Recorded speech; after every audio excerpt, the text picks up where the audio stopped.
Bonjour mesdames. Alors on va traiter le sujet qui est celui de la paracha de Béchalach. Alors dans la paracha de Béchalach, on parle de la Shira, on parle de l'ouverture de la mer Rouge, hein, c'est ça. Et donc c'est marqué dans la Torah la chose suivante.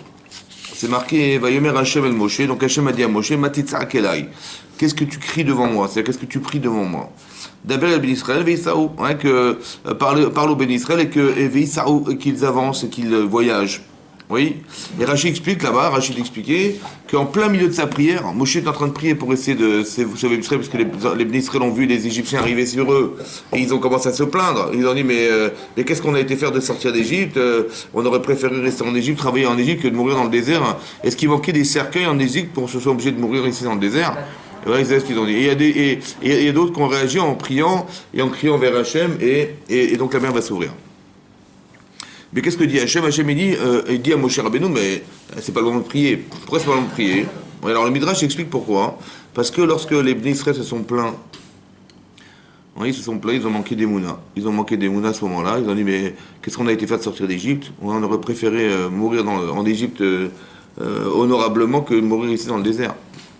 Et ça a été un kitroug. C'est-à-dire c'est quelque chose qui est à l'accusateur.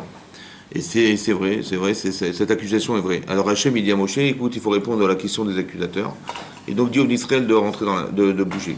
D'accord? Il fallait faire un effort exceptionnel. C'est-à-dire qu'on a demandé au Israël, pas de croire en Dieu, mais d'être capable de donner sa vie pour lui. Ça veut dire qu'il fallait rentrer dans la mer. Ça va?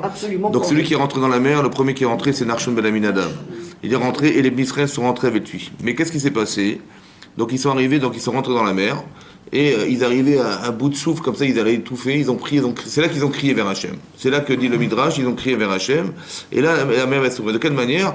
Hachem il a pris un vent d'est, un roi Kadim, un vent d'est puissant, qui a pénétré la mer, et qui l'a percé et asséché. C'est-à-dire que carrément, ils sont rentrés de la Torah Betor Hayam, dans la mer, Bayabasha, sur la terre sèche.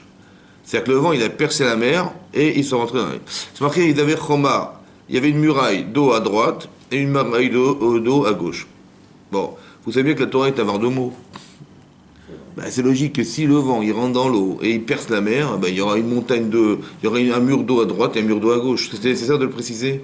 Non, on avait très bien compris qu'il y avait une choma. Choma, c'est une muraille à droite et à gauche, et ils ont commencé à continuer à marcher dans l'eau, sur la terre sèche. Et qu'est-ce qui s'est passé? Et ils ont vu les Égyptiens qui rentraient dans ce couloir.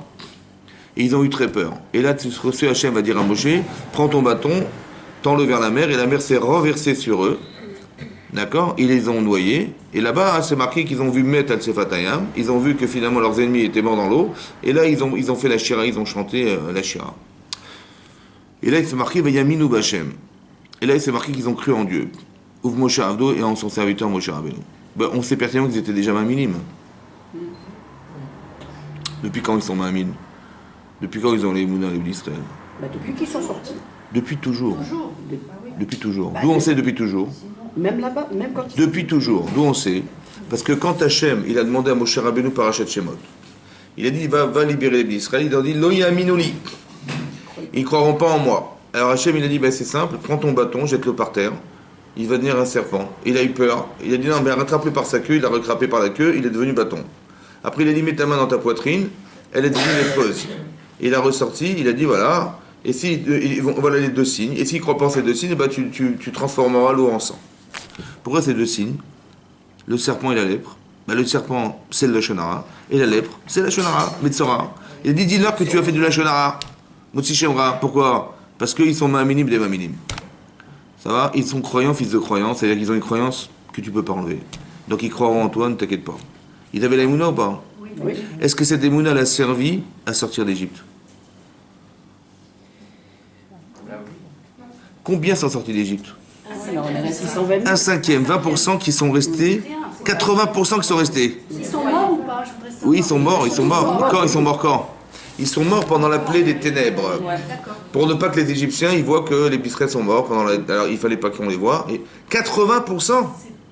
C'est énorme. Bon. C'est de ceux qui ne croyaient pas. Alors ils croyaient pas quoi? Que c'était possible. Ils croyaient pas qu'ils allaient pouvoir. Mais ils étaient maminim ou pas? Ils avaient la croyance ou pas? Ils étaient maminim. Oui, parce qu'on leur dit, mets ta main dans ta poitrine, elle va dire les preuves, donc il avait l'Emouna. Mais est-ce que cette Emouna l'a suffi? Non. Maintenant, on leur a demandé de prendre un korban.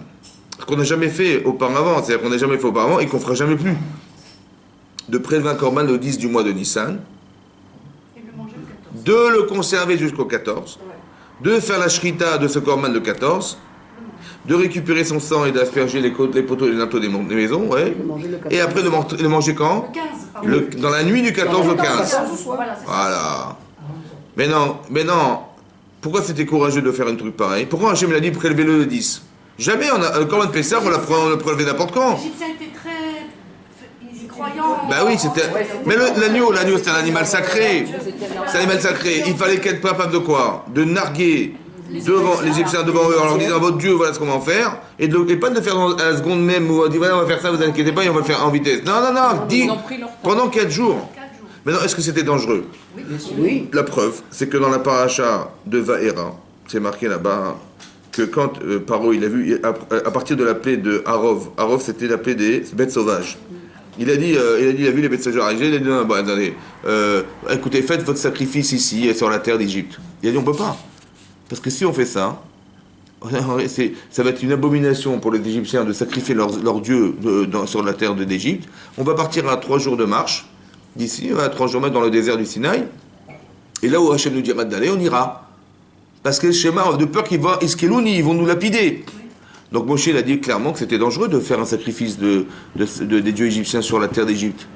Ils vont nous lapider. Donc ça c'était dangereux, oui. Et pourtant ils l'ont fait sur place ou pas? Ça veut dire quoi? La réalité, elle est qu'on est en danger mortel.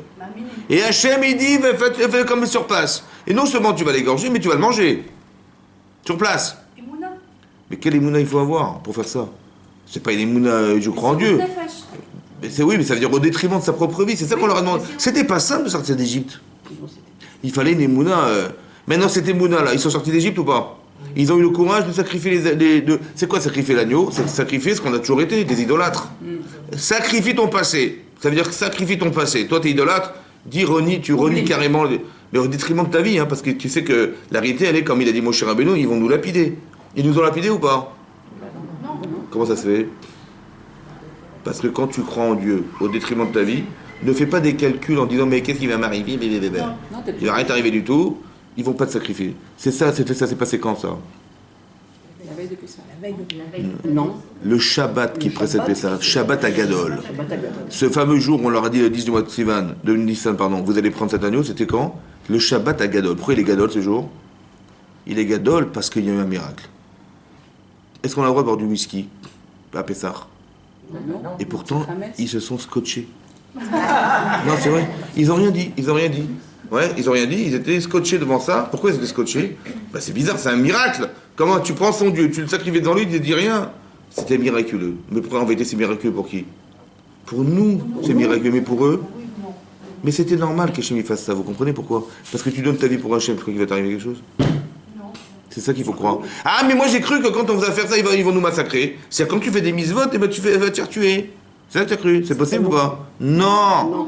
C'est ça la Emouna. Ça veut dire d'être convaincu intellectuellement, émotionnellement que rien ne nous arrivera si on suit Hachem. Alors que c'est contraire à la réalité. Bon, ok. Donc ces gens-là, ils ont quand même le courage de faire le sacrifice de Pessah. C'est énorme. Et quand ils sont arrivés dans la mer Rouge, là il y en a qui ont dit non, c'est pas possible, on va tous mourir. C'est-à-dire que c'est encore plus compliqué. Vous avez compris?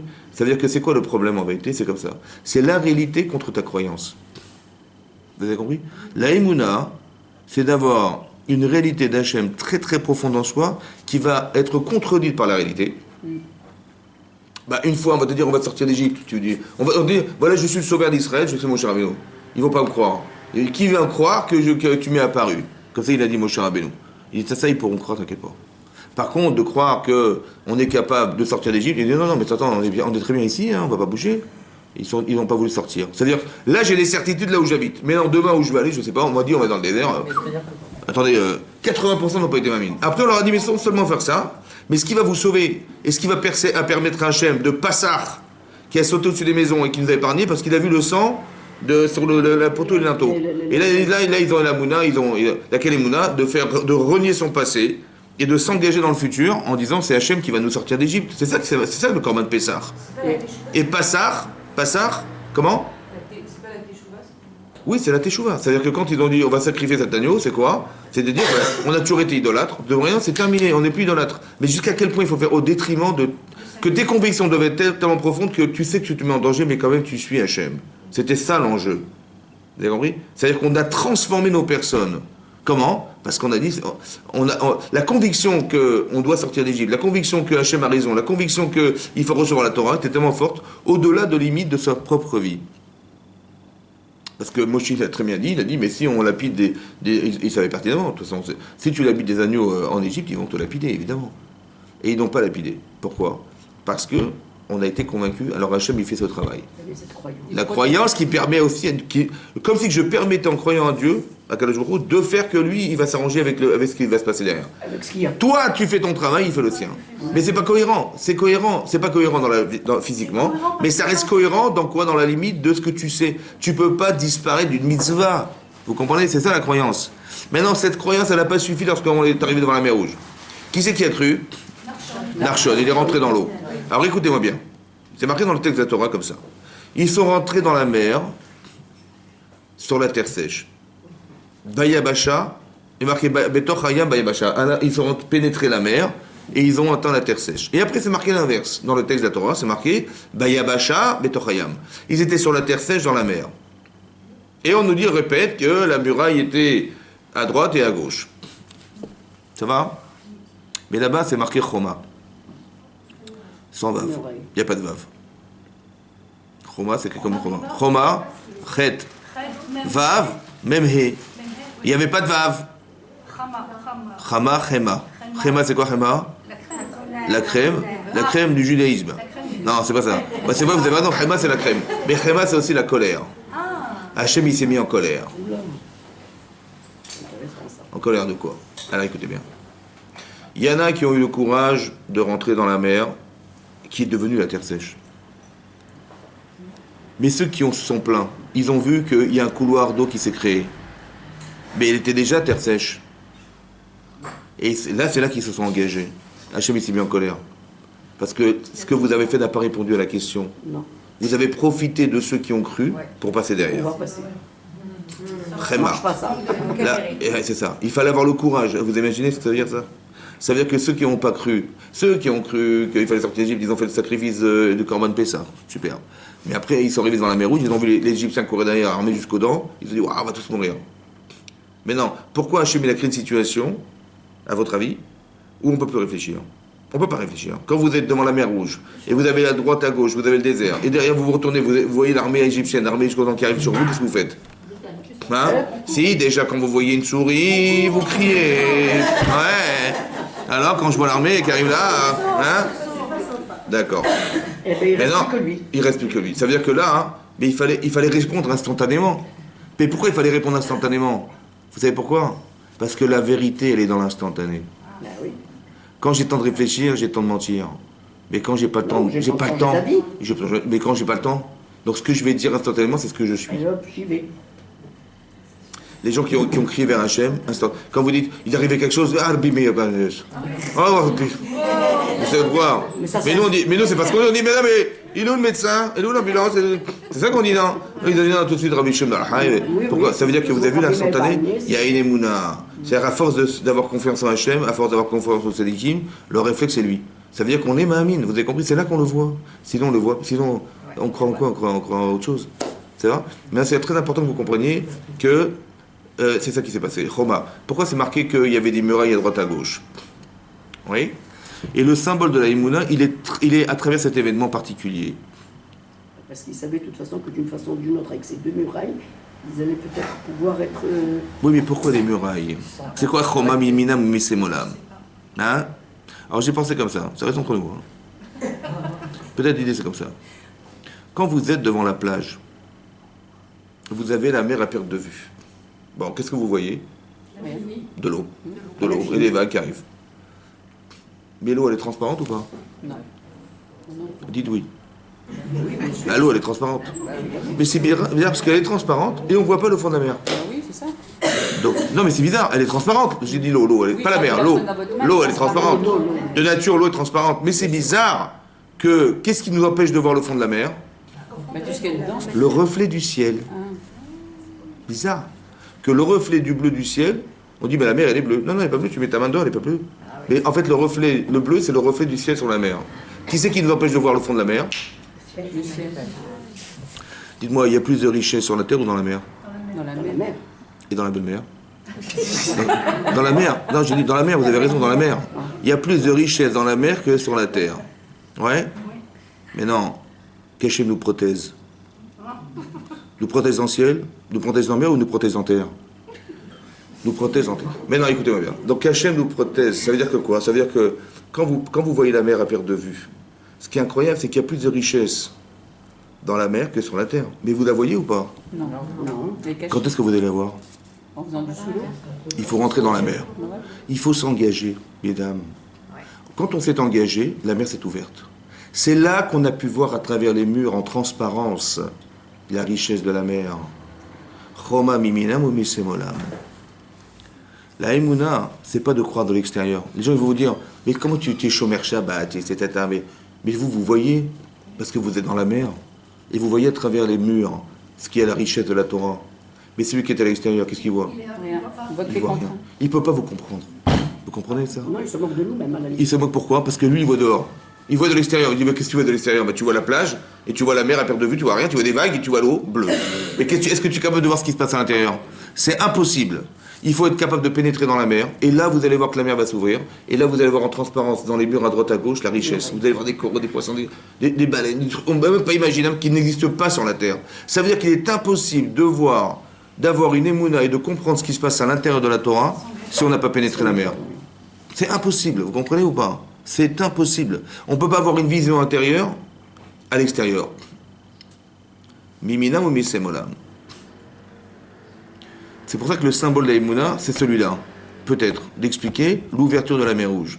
Que si tu ne te forces pas à t'engager, parce que tu as peur de l'eau, tu as peur de je sais pas quoi, qu'est-ce qu'on va dire de toi, et là, la religieuse, et là, je sais pas quoi. Mais j'ai compris, mais d'un côté, il n'y a pas photo. Tu sais ce que tu vas gagner, et c'est ce que tu vas perdre. Donc c'est pas grave. Fais abstraction de l'extérieur. Comme les Israël, ils ont fait abstraction de ce qu'ils ont vu. Et ils ont pris Hachem. Maintenant, tu connais la solution, toi? Tu pries Hachem, tu connais la solution? Tu dis, mais ce que je vois est contraire à ce que je sais. Je sais qu'on va se... les Égyptiens, ils vont pas nous faire de cadeaux. Surtout que c'est même pas dans notre anniversaire. Donc ils vont pas nous faire de cadeaux. Donc qu'est-ce qui va se... il va se passer qu'on va tous disparaître. Et c'est vrai que tel que c'est perçu, c'est vrai, tu as raison, c'est comme ça. Seulement, ici, c'est justement fait exprès. Pourquoi faire? Pour que tu arrives à construire ta Emouna. Écoutez-moi bien. La Emouna, c'est une conviction personnelle intense. Dans la transparence d'Hachem.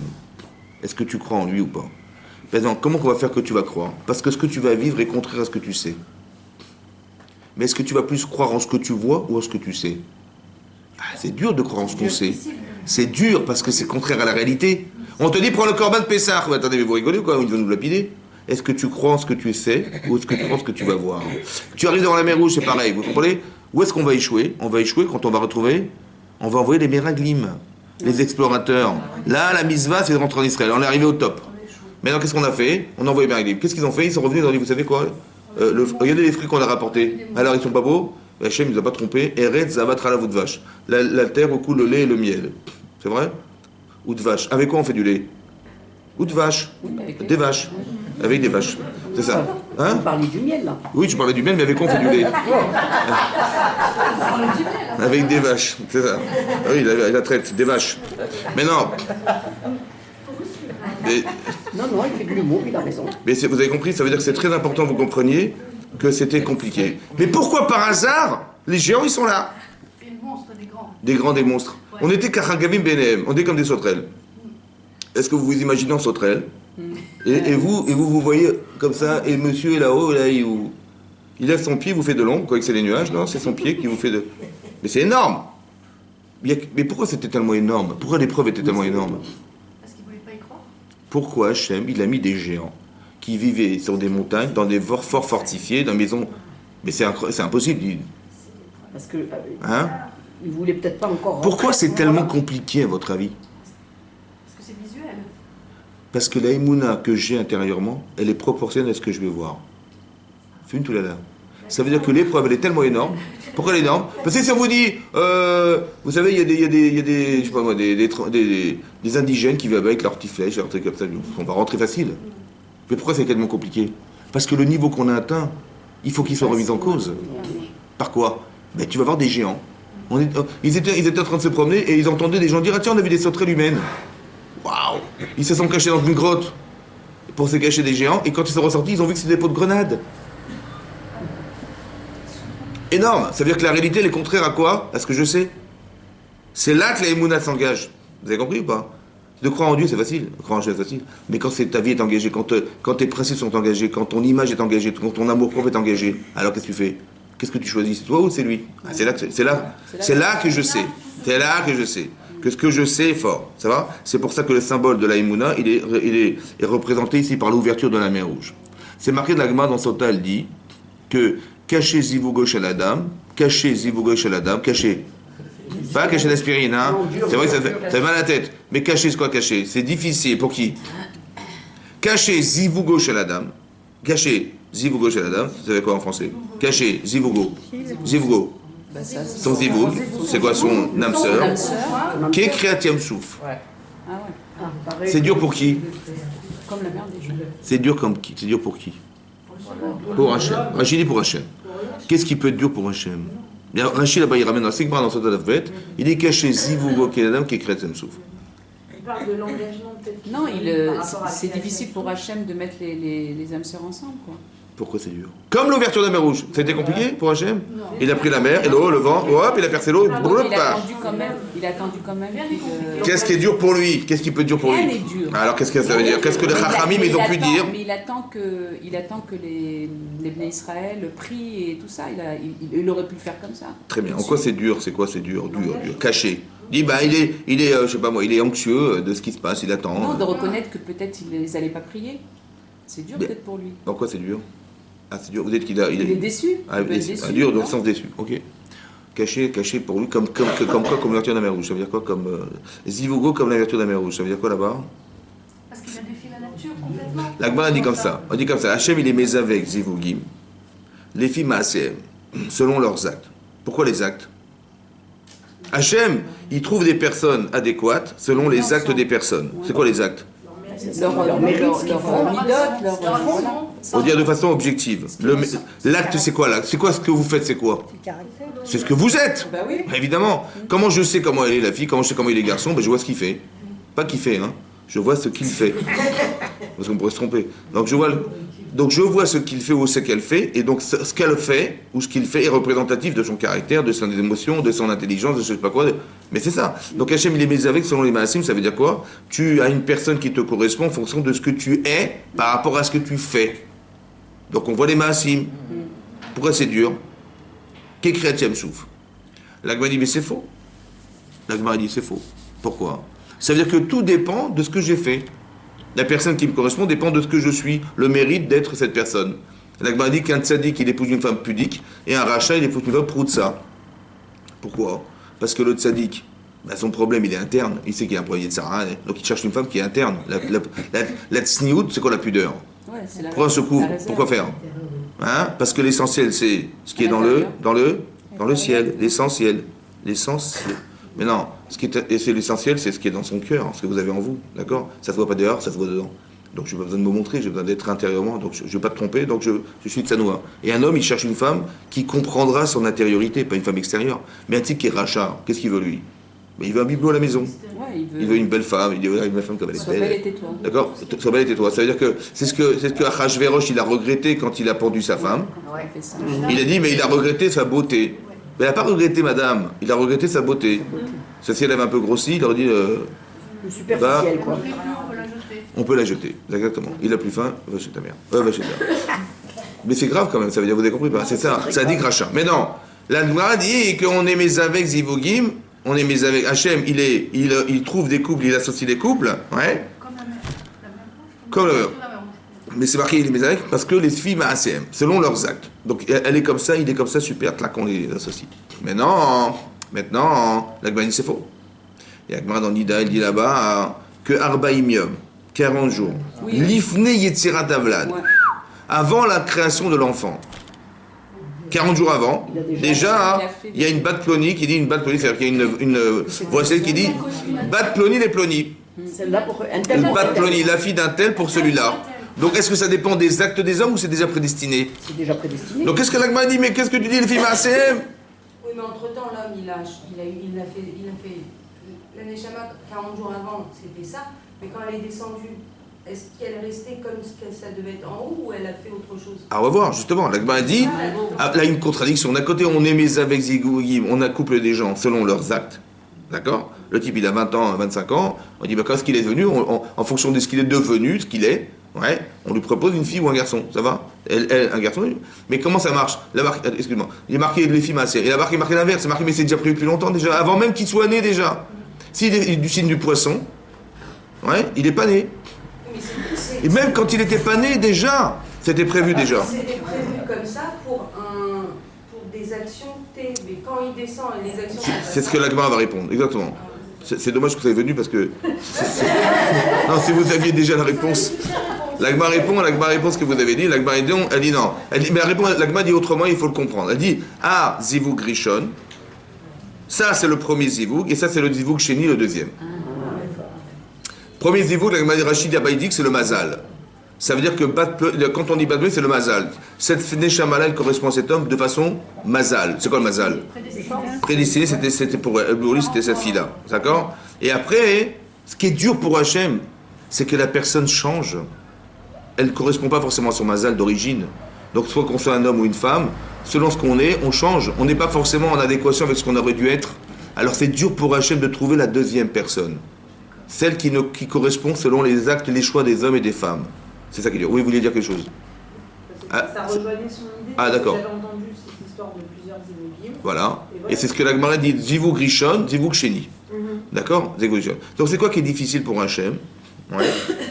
Alors là-bas, le Maral, il explique comme ça. Écoutez-moi bien. Écoutez la difficulté qu'a eu Hachem au moment de l'ouverture d'un Mérouge. Il a vu les hommes d'Israël s'engager dans le couloir qu'il avait créé en ouvrant la mer par le vent. Bon, mais les Égyptiens, ils ont couru derrière. Ils ont quelques minutes. Ben non, parce qu'il est pour chasser. Donc ils ont dit, on va rentrer dans l'eau. Mais quand ils ont vu que la terre devenait bouillante et à la fois boueuse, ils ont dit, le Dieu d'Israël, il se bat contre nous, on va se sauver. Et là, ils étaient embourbés dedans et la mer s'est retournée contre eux. Mais non. Maintenant, vous savez ce qui était dur pour Hachem? De faire un choix. C'était détruire cela pour sauver cela. Ouais. C'est ça que le Maral il explique. Ça veut dire que tu veux sauver là-bas, il faut détruire ça. Parce que l'un pourchasse l'autre. Et c'était dur pour Hachem. Caché, c'était dur. Ça veut dire, écoutez-moi bien. D'où je sais que c'est dur. C'est le Maral qui le dit, mais d'où il a su le Maral, a priori. Parce que à Pessah, ça dure combien de temps Pessah? 8 jours. Ça c'est en numéro complémentaire. Mais ça dure 7 jours. D'accord? 7 jours. Ça dure 7 jours. Il n'y a pas beaucoup de fêtes qui durent 8 jours. Non, mais je veux dire le 8e jour. Le 7e jour, très bien. Donc 7 jours, ça dure 7 jours. Mais non, normalement les fêtes, on fait du Hallel, on fait le Hallel. Oui. On fait le Hallel tous les jours. Et là, on fait le Hallel complet tous les jours. Par exemple, à Sukkot, on fait tous les jours le Hallel complet. Ouais. Mais là, on ne le fait pas complet. Pourquoi on ne fait pas complet? Pour les morts des Égyptiens. Ouais. Parce que Hachem, parce que les anges, quand ils ont vu ce qui s'est passé, ils ont dit on va faire la Shira. Ils disent non, on ne fait pas la Shira. On ne fait pas de chant. Là, mes créatures sont mortes, on ne fait pas de Shira. C'est pour ça que le 7e jour de Pessah, on ne la fait pas. Mais si à Yom Tov, on ne la fait pas, est-ce qu'on va la faire à Chol HaMoed? La Shira, oui. Pourquoi? Parce qu'à Chol HaMoed, quoi, si on fait le Hallel en entier à Chol HaMoed, on va croire que Chol HaMoed est plus important que Yom Tov. C'est pour ça qu'on ne le dit pas à Yom Tov et on ne dira pas non plus à Chol HaMoed. Donc qu'est-ce qu'il nous reste? Il nous reste les 2 premiers jours de fête. C'est pour ça qu'on fait que les premiers jours de fête. À cause de quoi? Écoutez-moi bien, à cause de quoi?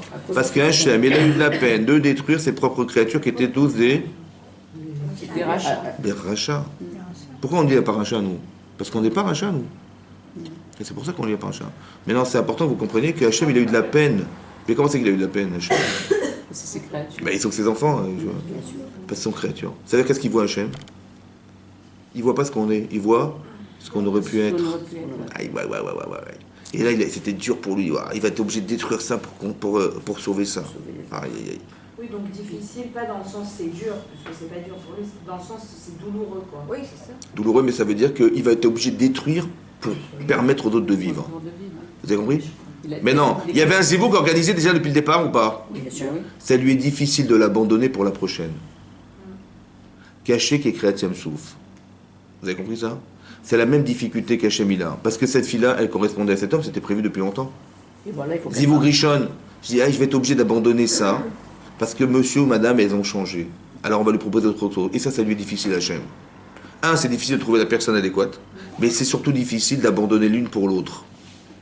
Vous avez compris ça?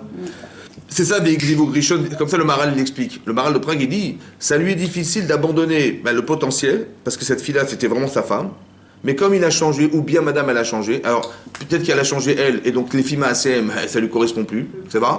Autant que quoi? Que selon ses actes, ça correspond pas à lui. Donc on va être obligé de trouver quelqu'un d'autre. Mais la peine, elle n'est pas forcément dans la recherche de la personne. La peine, elle est dans la perdition de la première. C'est ça. C'est comme l'ouverture de la mer Rouge. Exactement pareil. Hachem, il est obligé de détruire celle-là pour faire vivre l'autre. Vous comprenez ou pas? C'est ça. C'est ça qui est difficile pour Hachem. Il a tellement de peine de détruire ce qui était construit au départ, ce qui aurait dû être au départ. Parce qu'on n'est pas rachat de nature, on les décide de l'être. Vous comprenez? Ça n'existe pas un rachat. Un rachat, c'est un choix. Il n'y a pas d'alternative par rapport à rentrer dans... Malheureusement, c'est ce que dit Hachem, malheureusement. Il y a pas, comme un type, il a sa façon de penser, il a fait des erreurs dans sa vie, etc. Le résultat, c'est ça. Maintenant, qu'est-ce que je peux faire? Malheureusement, c'est ça. Oui ou non? Je suis obligé de trouver une alternative. Alors, je vais trouver une fille qui corresponde. Ou un garçon qui correspond. Vous avez compris? Mais c'est les filles Hachem. Mais ça, ce que dit Hachem, c'est pas seulement Chaz Shalom, qu'au moment de trouver le zivug. C'est même après. Parce que si la personne change au fur et à mesure de son mariage, et ne se correspond plus, c'est ça le problème, vous avez vu, ça lui est difficile. C'est pour ça qu'il faut être en adéquation permanente. Ça veut dire que, parce que, je vais vous expliquer un truc, de façon rationnelle, mathématique. Bon, si on est un peu cartésienne, on se dit, mais ma femme, jusqu'à quand ça va durer? Déjà ma voiture, ça dure 10 ans. Non mais c'est vrai, dans l'avenir, on ne sait pas ce qu'il y a. Je ne parle pas au niveau physique, hein, bien sûr. C'est vrai que ça se raye, c'est vrai que ça grossit, mais... Non mais je veux dire que, quelque part, c'est vrai, mais c'est vrai, d'un côté, on se lasse de la personne. Combien de temps on va rester avec la même personne toute sa vie? C'est dur ça. Même les gars ne comprennent même pas comment on peut rester 20 ans, 40 ans. Ils ne comprennent pas pourquoi. Parce qu'ils disent, mais attends, mais comme toute ta vie, tu vas vivre la même expérience avec la même personne, toujours les mêmes réflexions, toujours les mêmes... C'est toujours pareil. Donc il y a une forme d'accoutumance qui va déformer la relation, c'est sûr. À part ça, c'est les films ACM. Ça veut dire que les gens changent. Donc quelle garantie tu as dans l'avenir? C'est pour ça que c'est Hachem qui peut être avec Zivugim, vous comprenez?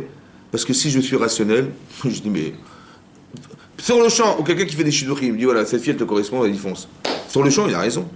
Ben oui, parce que sur le champ, mais qui me dit que demain, madame ou monsieur vont pas avoir des traumatismes, et que ça va changer? C'est les films ACM, vous avez compris le problème? Ce sont les actes des gens, mais les gens, ça change.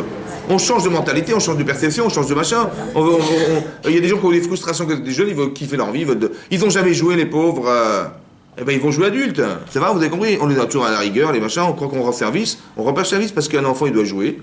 Et s'il joue pas, il jouera un jour. Vous comprenez? Et c'est ça le danger. Vous avez compris? Ou des gens qui ont des gens qui fréquentent des filles avant le mariage, etc. Ils vous disent, mais après le mariage, c'est terminé. Ah non, mais je vous assure, c'est fini. Bon, c'est qu'est-ce qui est fini? C'est bon, je reste avec ma femme toute ma vie. Ou mon mari toute ma vie. Je dis, mais t'es sûr ou pas? Mais le désir de séduire, et que tu as toujours construit dans ta vie, c'est une mécanique. Et après ton mariage, quand tu vas vivre 5-6 ans avec ta femme, et après, bon, t'es un peu lassé, bon, et puis tu vois que ta secrétaire, elle te refuse rien, elle est gentille. C'est compris le problème, c'est-à-dire que on tombe dans des pièges d'accoutumance, qui sont des schémas qu'on a construits dans sa vie, qui sont des plaisirs personnels engagés, qui vont faire que le type, il va rechercher, ou elle va rechercher, quelque chose qui était déjà engagé déjà. L'otatourou achare, les vafrem avant et les fem. Si tu as envie, tu vas chercher à assouvir ton désir. C'est ça le problème. Donc il faut faire tes chouvas, écoutez-moi bien, il faut faire tes chouvas sur ça aussi. Parce que je dis, ouais, c'est bon. Si t'as pas une petite copine, t'es nul, hein. Ah bah oui. Et donc il faut une petite copine. Et si t'as pas un petit copain, t'es la fille genre ringarde, donc il faut connaître avant le mariage et tout ça. Et c'est très grave. Pourquoi c'est grave? C'est grave parce que tu construis un rapport à l'autre qui est un rapport de rien du tout. Tu vas rien construire avec, et c'est juste bibelot, quoi. T'as une petite copine sympathique, toi t'as un copain. C'est grave, vous ne comprenez pas. Et c'est ça qui est problématique, parce que ce désir et cette façon de cultiver sa vie avec l'autre, elle nous empêche quelque part d'être intègre avec la personne. Les filles ACM. Et des gens, malheureusement, comment dire, Chazé Shalom, ils dévient à cause de ça, parce que ce sont des principes qui ont déjà été pensés et organisés avant le mariage. Il y a une façon de voir l'autre comme étant un objet, comprenez un peu. Parce que tu vas rien construire avec. Aujourd'hui c'est elle, demain c'est une autre. Et les garçons pareil. Ouais. Aujourd'hui ça va durer ce que ça durera, mais on n'a pas d'intention de construire un couple ensemble. Il n'y a pas du tout. Simplement parce que ça se fait pas de pas être avec un garçon ou une fille, ça se fait pas, vous comprenez. Mais on construit des gens malheureusement dans cet esprit-là, qui font que quand ils sont mariés, eh ben cet esprit revient. Ça va? Ils vont s'arranger, avec Internet aujourd'hui c'est facile, avec plein de trucs comme ça, et ils font que les gens, ils dérapent. Pourquoi? Parce que c'est plus fort qu'eux-mêmes. Ils pensent que le fait d'être marié, ça y est, on est casé, c'est bon. Yeshlanu khatan casé. Non. On a un khatan qui est casé, alors qu'il n'est pas casé du tout. Il est casé, bien sûr qu'il est casé, mais il n'est pas vraiment casé. Il faut que dans la tête, il faut que ça soit casé dans ta tête. C'est-à-dire qu'il y a des principes très forts établis, ça va? Ça veut dire que la Emouna Tachem, elle est plus forte que les principes qu'il a établis au départ. C'est ça la Emouna aussi. Vous avez compris? Ah mais c'est plus fort que moi, je ne peux pas résister. Mais j'ai compris, mais ne crois pas que c'était neutre. Parce que le désir de la Vera, il est pas neutre. Il est pénétrant au point où ça va incruster en toi, ou cristalliser en toi un désir qui est là, tu ne peux pas l'enlever. Une Avera entraîne une Avera. Pourquoi? Pierre Cavotte, pourquoi? Parce que ce que tu as construit dans ta vie, ça reste en toi. Et si tu ne l'as pas éliminé, si ça peut te faire défaut, eh ben ça va revenir. C'est la nostalgie de ce qui revient. Et buvez, c'est Vitel, buvez, éliminez. Bon, mais À part ça, comment j'élimine? Parce que je sais que ça me piège. Parce que maintenant que je suis marié, j'ai des envies que j'avais quand j'étais jeune. Mais pourquoi ils sont pas partis ceux-là? Comment tu fais? Ben, il faut faire teshuva. C'est quoi la teshuva? Un, c'est de dire, ce que Hachem m'a proposé, c'est les mettre. Ma femme ou mon mari, je vais pas trahir mon mari, ma femme, donc c'est l'honnêteté. Toutes ces valeurs-là qui font que c'est plus fort que moi et je n'ai pas de tendance. Et j'élimine la tendance de façon à ce que j'ai pas envie de... Parce que c'est un rapport de force, vous avez compris ou pas? C'est ça la Emouna. Il faut être assez forte dans sa tête. Ouais. Ou quand on te dit, Moshe va te dire, je suis le sauveur d'Israël, tu le crois ou pas? Je dis oui, je le crois. Après, quand on va dire, écoute, tu vas voir tous les miracles, hein, les PDG, etc., qui vont renforcer ta Emouna, évidemment. Mais à un moment donné, on va dire, écoute, il faut partir. Comment ça va partir où? On va... Suivez-moi dans le désert. Où ça? Où ça? À Eilat? Non. Dans le désert. À la fin du repas. Non, dans le désert. Attendez, on va pas surveiller dans le désert. Et là, tu dis, bon, on y va ou pas? On y va ou pas? On y va. Tu vas, je sais pas. D'un côté, il est gentil, Hachem, mais dans le désert, c'est qui refuse, en fait? C'est une partie de moi qui refuse, c'est mon corps qui refuse. Hachem, il me dit, oui, pas de problème. Intellectuellement, bataille. Mais émotionnellement et corporellement, comment on va vivre dans le désert, et les questions qu'on va se poser, et comment on va faire, et où on va aller, et où on va dormir, et au désert, c'est le corps, vous comprenez, c'est le corps. Donc la problématique en vérité, c'est faire un choix entre ce côté spirituel et le corps. Mais j'ai l'impression que je vais me détruire. Mais si j'y crois, qu'est-ce qui va se passer? J'y crois, il va tomber de la manne. Waouh! Il va pleuvoir de la manne. Il va pleuvoir de la manne. Il va y avoir de l'eau qui va nous suivre. Mais c'est incroyable. Ça veut dire que c'est contre nature. C'est pareil. Il faut croire qu'Hachem, il est capable de tout. C'est bon, c'est dur d'y croire. Vous avez compris? Parce que la confrontation entre la réalité et ce que je sais, c'est ça que... Il faut être... Vous savez ce que c'est qu'il faut faire? Il faut être capable de faire. C'est comme ça. Si vous dites comme ça. Hachem, il m'a dit d'amener le Corban Pessah. Bon. Mais d'un autre côté, si je fais ça, mais tu te rends compte, les Égyptiens, ils vont nous lapider direct. Donc si je mets la lapidation face au Corban, il n'y a pas photo, je ne fais pas. Il n'y a pas photo. Ou alors je fais ça, où je dis Hachem, il m'a dit Corban Pessah, et je mets Hachem. Qu'est-ce que je choisis là? Je mets Hachem. Non, je vais comme ça, je dis la lapidation, et je mets Hachem. Qu'est-ce que je fais? Hachem. Il faut avoir le courage de faire ça. D'avoir le choix, c'est quoi d'avoir le choix? C'est pas d'avoir le choix de mettre le pire face à la mitzvah. C'est qui fait ce choix-là? Yetzirah. Yetzirah, mais tu fais ça. Mais la réalité, même Moshe t'a dit que il va vous lapider. Ils vont vous lapider. Donc tu mets la mitzvah et tu mets la lapidation. Tu dis, je peux pas, je suis désolé, je peux pas. Ou alors tu fais ça. Tu mets Hachem et la lapidation. Tu mets Hachem et les hommes. Et tu vas dire, c'est Hachem. C'est là que tu vas être mamine. Mais il faut être capable d'avoir le courage de mettre Hachem. Hein, il a dit ça à Paro. Parashat Vaïra. Moshe. Il a dit. La situation était à Moshe. Vous allez vous faire la foulée. La situation était à Moshe. Ça lui appartenait. Donc il a dit, quand Paro il a dit, mais c'est pas grave, faites vos sacrifices sur place. Parashat Vaïra, c'est marqué. Dans le sens, non, ton peuple va nous lapider, ils ne vont pas accepter. Exactement. Il a dit, mais au lieu d'aller là-bas dans le désert, il a dit comme ça, vous allez partir. Mais pourquoi vous allez partir? Restez sur place, faites vos sacrifices à Hachem sur place. Mais Mais nous, on savait pertinemment qu'on devait porter un agneau. Et mais si je prends un dieu égyptien, ils vont nous lapider, il a dit Moshe. Il dit, alors t'as raison, partez mais pas trop loin. Pas trop loin, et revenez vite, ça va? Voilà ce qu'il leur a dit. Donc c'est-à-dire qu'il a accepté Paro qu'on allait être lapidé si on allait le faire sur place. Et Moshe, il a attesté que c'était impossible autrement? Oui, non? Oui. Donc c'est-à-dire qu'est-ce qu'il doit demander à Hachem? D'accepter d'être lapidé? Oui, non? Oui, c'était pas un manque de Emouna, je pensais Mais c'est ça la Emouna! Mais c'est quoi la Emouna? C'est quoi la Emouna? C'est d'être capable de faire quoi? De se surpasser. Mais d'avoir le courage. Écoutez-moi bien. Attendez, écoutez-moi bien que je m'énerve. Courage de se surpasser. D'avoir le courage. Le courage. Parce que moi, je fuis en disant, ben, je mets mon Corban Pessah et je mets la lapidation. Je ne me pas en rêve. Comme je dis, Hachem il dit, on arrive devant la mer Rouge. Bon, on nous a promis qu'on allait arriver dans le désert du Sinaï pour recevoir la Torah. Oui, non. Donc je mets la Torah devant moi, je mets le Sinaï devant moi, et je vois les Égyptiens qui arrivent là. Ben, je mets en face de ça, je dis, attends, je vais risquer ma vie pour la Torah, mais ça va pas quoi?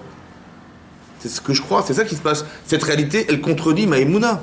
Elle contredit le message qu'on me demande d'observer, qui est de recevoir la Torah sur mon Sinaï. Alors au lieu de faire ça, tu sais ce que tu fais? Non. Tu dis, mais mon Sinaï, c'est qui? C'est Hachem. Mets Hachem et mets tes ennemis. Mais là, en face de l'autre, qu'est-ce que tu vas dire? Ah, là, c'est bon. Ça veut dire qu'en vérité, le Yetzer Hara, qu'est-ce qu'il va faire?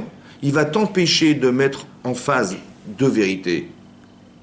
Parce que tu dis, mais c'est quand même une vérité qu'on va se faire lapider. C'est quand même une vérité qu'on est incapable de se battre, on n'est pas des guerriers. C'est vrai, tu as raison. Mais ce qu'on te demande, c'est d'avoir confiance en Hachem. C'est-à-dire, au détriment de ce que tu crois, est-ce que tu vas mettre Hachem en valeur? C'est ça que tu dois faire. Mais ça, il faut avoir le courage de te dire, parce que c'est lucide. Si tu mets, en vérité, de façon cohérente, logique, tu dis, tu mets Hachem et tu mets n'importe quoi en face. Qu'est-ce qui peut vaincre? Qu'est-ce qui peut imaginer que quelque chose va vaincre Hachem? Rien. Mais il faut avoir le courage de le faire. Ça veut dire, mets en avant tes convictions face à la réalité. Et là, tu vois que tu n'as pas de problème.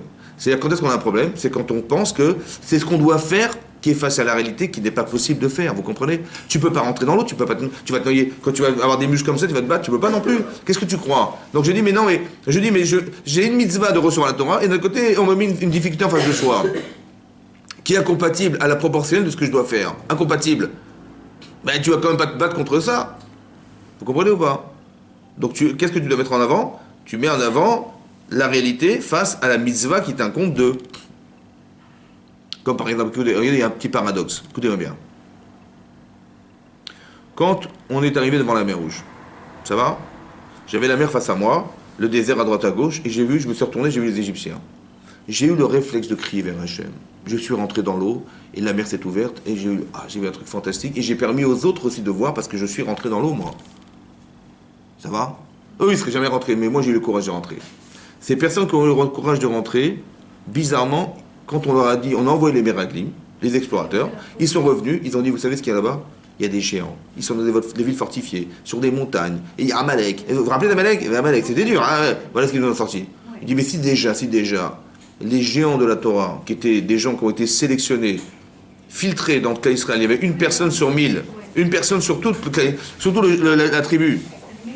Le meilleur, il ne s'appelait pas meilleur, mais c'était le meilleur, et qui est parti là-bas, et qui est revenu me dire, mais ils ont eu peur, eux, alors ils ont eu peur, mais nous, à fortiori qu'on aura peur. Vous comprenez, ils ont eu raison, donc on a pleuré, c'était Tisha B'Av.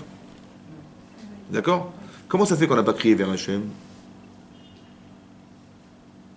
Ouais, ils ont Hein? C'est pas les Égyptiens.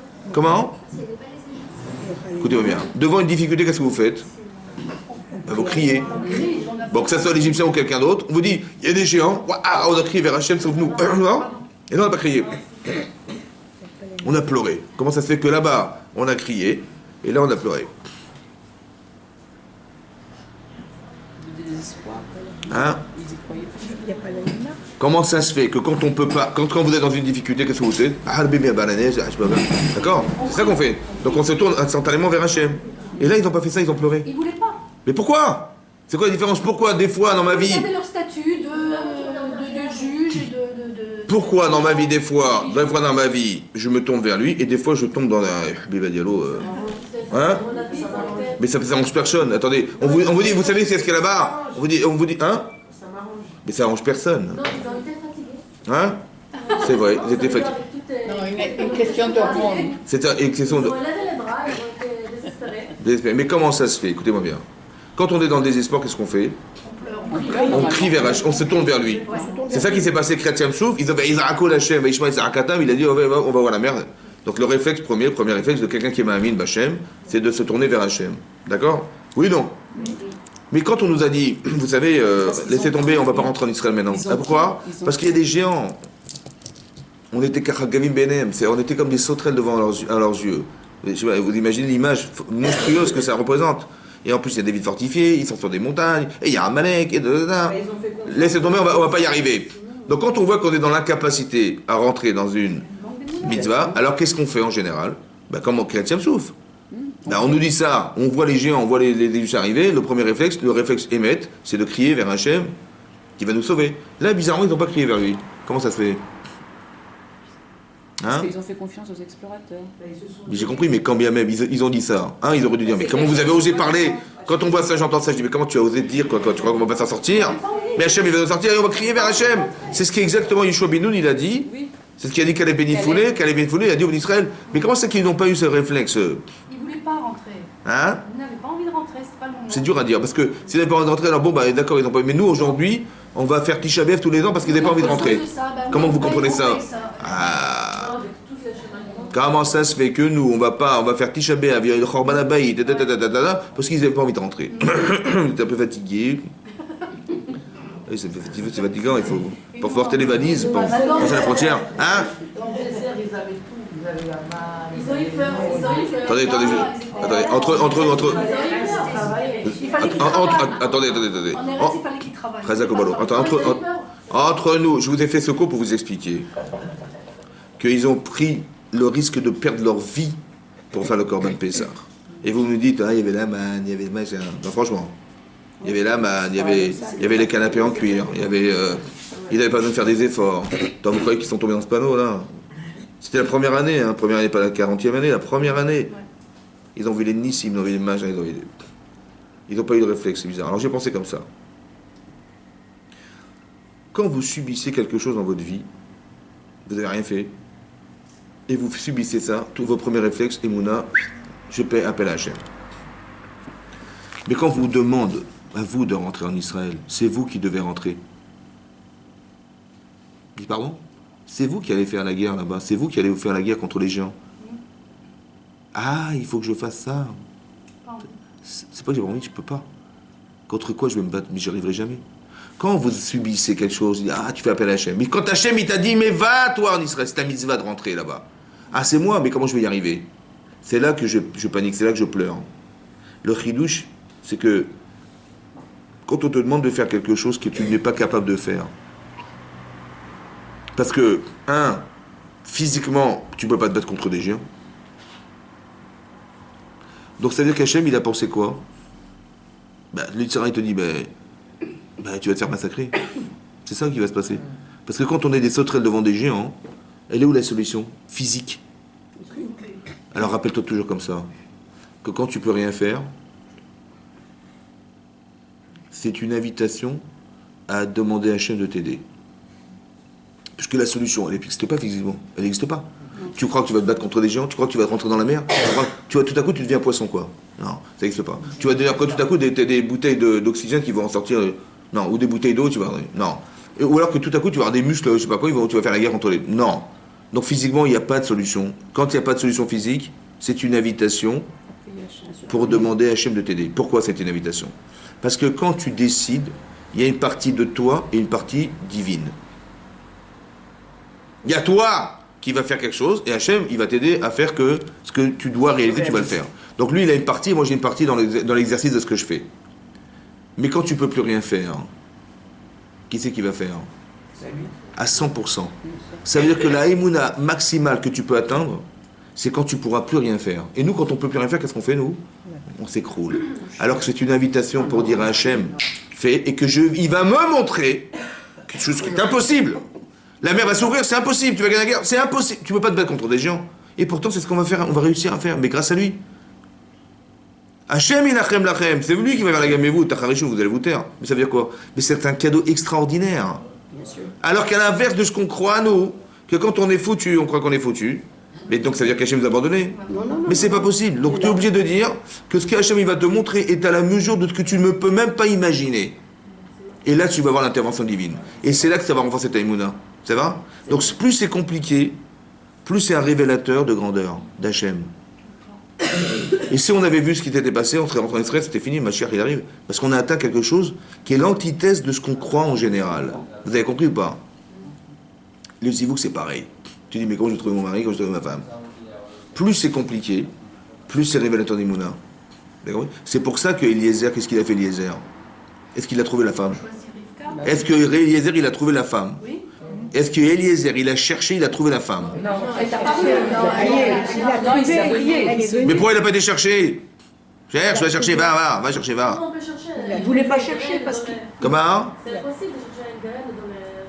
Il a dit la femme de Yitzhak, elle fait partie de la famille d'Abraham. Oh, ça va, tu peux cibler, ça va, c'est pas compliqué. Mais tu es un grand psychanalyste, un grand psychologue, tu es un grand machin, tu vas scanner les filles, tu vas faire des fiches, donne-moi ta fiche, donne-moi ton nom, ton prénom, ton ta. On va voir, on va analyser, non? C'est ça qu'il faut faire ou pas?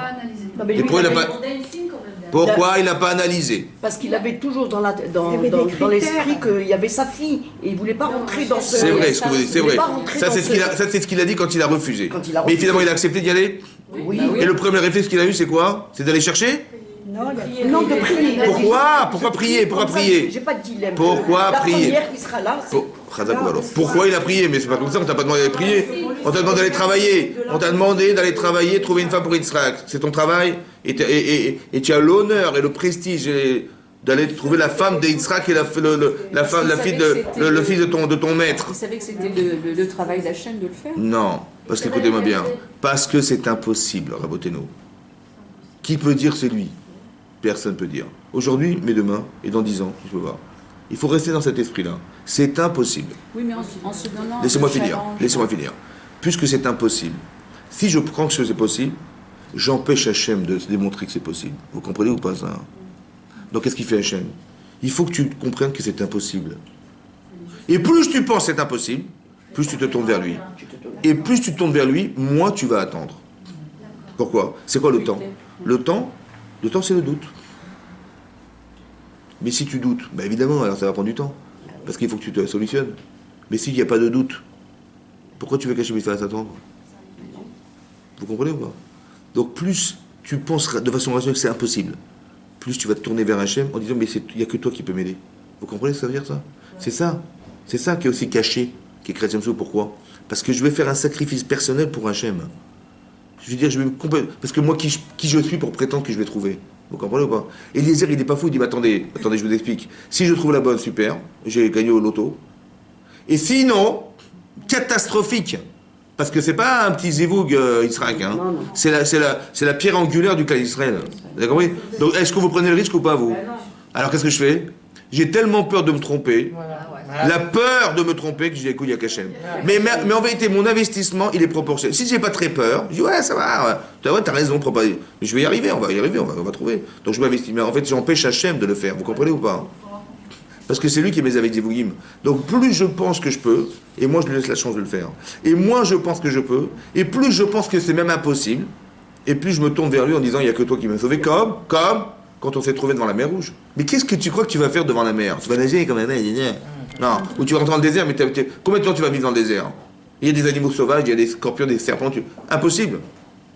Et combien tu crois que tu vas résister à l'armée égyptienne?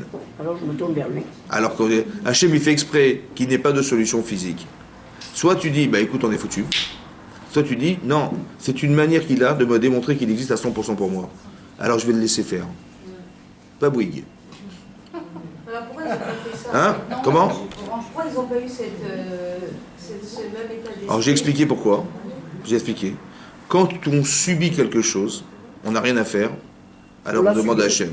Mais quand on vous demande de faire, c'est vous qui devez faire maintenant. Mais ils ont vu la grandeur et les miracles. Qui c'est qui a vu? Les béné Israël. Mon cerveau. Mais est-ce que mon corps? Ouais, c'est ça, c'est le gouffre. Par exemple, madame, je vous dis comme ça. Je vais vous montrer des films de saut en parachute. Ça va? Non, mais attendez, je vous dis la vérité. Vous allez voir des films, de saut en parachute. Mais là, c'est une beauté, hein, franchement, ils sont comme ça, hein, comme des oiseaux. D'accord? Et ils font des ronds, ils font des machins, ils tournent en rond. Bon, ça dure pas longtemps, mais c'est magnifique. Hein, vous êtes comme un oiseau dans le ciel. Hein, ça vous plaît ou pas? Oui. Alors, on va monter ensemble. dans un avion. D'accord? On va vous mettre la combinaison, on va mettre le parachute, et je vais ouvrir la porte, je vais madame, allez-y, Bechavod. Et votre mari en bas, il va faire oh, oh. Il va dire, il va creuser un trou, il va dire, vas-y. Ce que je comprends pas, c'est l'exemple, Les quoi? l'exemple, il est bien fort. La problématique, c'est les physiques. Elle est physique, elle n'est pas mentale. C'est votre physique qui dit non, j'ai peur. C'est pas... Hein? Ils ont vu aussi tout ce qu'ils ont eu comme épreuve, et ils ont vu la main d'Hachem. Donc pourquoi là, non, en plus c'est Hachem. Alors j'ai expliqué, je ne veux pas m'énerver. Non, mais je vais vous expliquer autrement. Comme ça. Est-ce que vous voyez une différence entre si Moshe Rabbeinu va vous dire je suis le sauveur, ou on va vous dire vous allez devoir partir d'Égypte, ou on va vous dire il faut prendre un corban Pessah pour le sacrifier devant l'Égyptien, ou on va vous dire la mer est devant la mer Rouge, ou on va vous dire il y a des géants là-bas. C'est la même chose ou pas? Non. Non. C'est de plus en plus compliqué. Qu'est-ce qui est compliqué? C'est de plus en plus contre vous. C'est ça. Donc je suis d'accord de rentrer dans l'eau, mais je suis pas d'accord, je pourrais jamais me battre contre des géants. Vous avez compris? C'est de plus en plus compliqué. La réalité, elle est proportionnelle à la Emouna que vous allez atteindre. C'est ça qui est marqué dans la Torah. Mais elle devait être énorme, la Emouna qu'il devait atteindre, puisqu'on vous a mis des géants qui mesurent 350 mètres devant vous. Alors vous allez croire en Dieu ou vous allez croire en ça? C'est ça le problème. Ça, c'est plus compliqué de rentrer dans l'eau.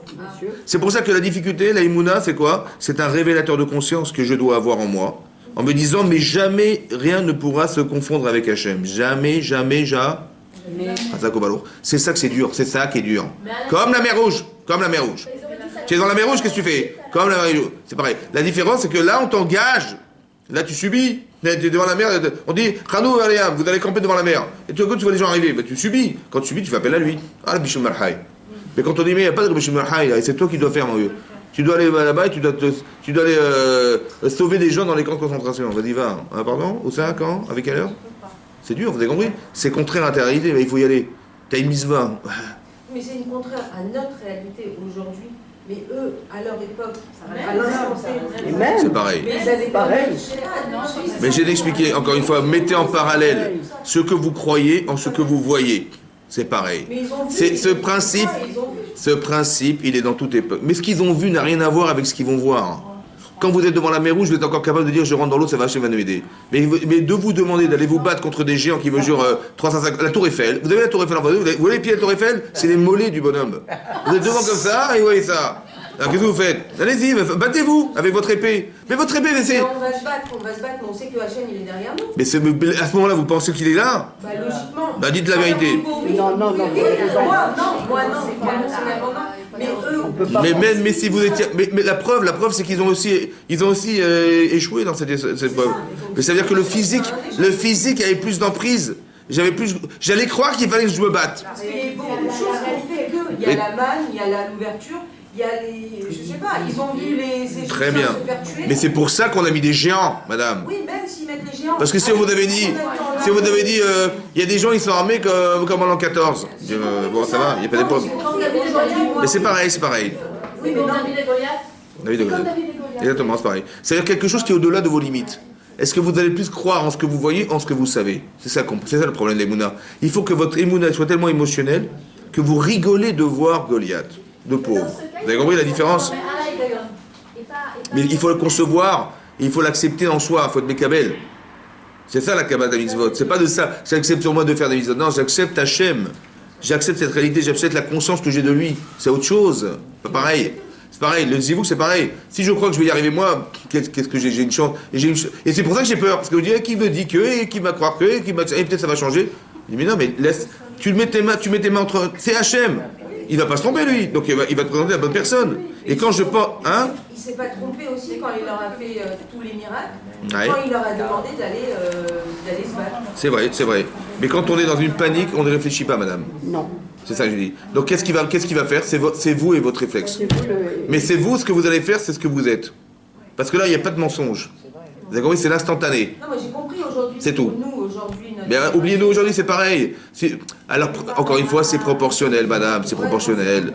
Demain, il y a des gens, on va leur dire, il faut être chômeur Shabbat. Il dit, pardon, j'ai pas compris quoi? Mais ma boutique, le coup de revient de mon truc, c'est le Shabbat. Allez lui demander vous, pour vous, c'est impossible, vous faites Shabbat, de transgresser. Mais pour lui, c'est un Nisayon. Chacun son épreuve, vous comprenez? Je dis, mais attendez, je suis pas fou. Mon comptable, il m'a dit que le bénéfice, je fais Shabbat. Et donc, quand je vais dans la rue, ben, je peux pas. Donc, c'est cette réalité contre le Shabbat. Alors d'un côté, je me dis ça, alors je vais dire comme ça, tu sais quoi? Tu dis, vois ce que tu vas perdre, et voilà, tu mets Hachem. Alors, tu crois qu'il ne veut pas compléter? Bien sûr. C'est ça qu'il faut dire. Pas dire, attends, mais j'ai mon Shabbat, on me demande d'être chômeur Shabbat, et d'un côté, je sais ce que je vais perdre. Quand je mets en face, je dis, non, pas faute, je peux pas. Là, je peux pas. On dit, arrête de croire ce que tu vas perdre. Mets en face que Hachem. Hachem, tu mets Akadosh Baruch Hu, et tu mets le peu d'argent que tu vas perdre dans le Shabbat. Tu dis, mais Hachem, il peut tout faire, j'ai pas compris, vous avez compris? C'est ça qu'il faut avoir le courage de faire. Pas d'écouter les peurs, mais la peur, elle est physique. Votre Neshama, elle n'a pas peur du Shabbat. Elle a peur, c'est mon corps qui a peur d'être, mais si demain, et comment je vais m'arranger physiquement et financièrement, comment je vais faire? La peur, elle est physique. Alors pour enlever cette peur physique, il faut que tu dises à ton corps, tu dis, tu mets Hachem et tu mets la perte d'argent que tu vas perdre. Alors tu vas perdre, tu vas perdre. Mesdames, Chazak ou Baruch. Hazak, Franchement, quel chiour.